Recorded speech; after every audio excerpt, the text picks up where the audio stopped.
Apat ka lalaki arestado sa drug buy-bust operation sa Barangay Boulevard, Molo. Duha sa apat ka nadakpan balik naman sa presuhan. Si John Sala nakatutok live sa Barangay Katilingban, Molo, Iloilo City. John?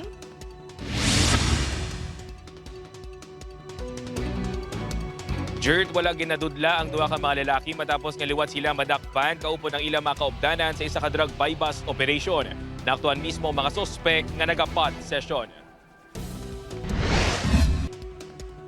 Wala na nakapalagpang duha ka mga high-value individual sa Saday Joseph Candulado, 31 anyos, kag Mario Canlas, 42 anyos. Matapos malakip ang mga ini sa mga nagkaladakpan sa drug buy-bust operation sa Barangay Boulevard, Molo, Iloilo City kagabi. Upod sa mga ini nga nadakpan ang duha pa ka mga street-level individual nga Saday Emmanuel Montaño kag Graylord Bellones nga residente naman sa Barangay Mabolo, Delgado, Iloilo City proper. Nakuha sa mga ini ang 11 ka sachets ang suspected shabu nga balor sang 340,000 pesos.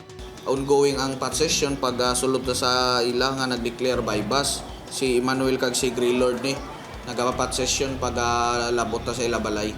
Sanday Montaño kag Canlas ang satuan ni nadakpan man bangod sa illegal nga droga. Nakaagi preso si Montaño sang tuig 2011 kag nakagwa sang 2019, samtang si Canlas naman ang napreso sang 2008 kag nakagwa sang 2018. Isa ka informant ang naghatag sang impormasyon sa kapulisan sang illegal nga aktibidad sa mga sospek.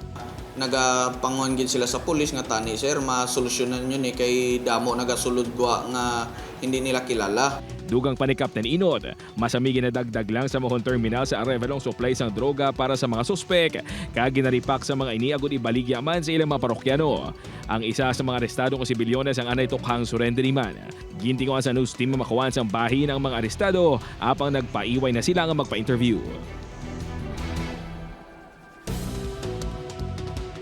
Jert, nadakpan ang mga sospek pinaagi sa impormasyon gikan sa ilang mga kasilingan. Gani panawagan sa kapulisan sa publiko nga kung mayara sila sang ihibalo sa illegal nga aktibidad sa ilang mga kasilingan, gilayon nga ipahibalo ang kapulisan agod maaksyonan. Jert. Madamo gen nga salamat sa detalye, John Sala.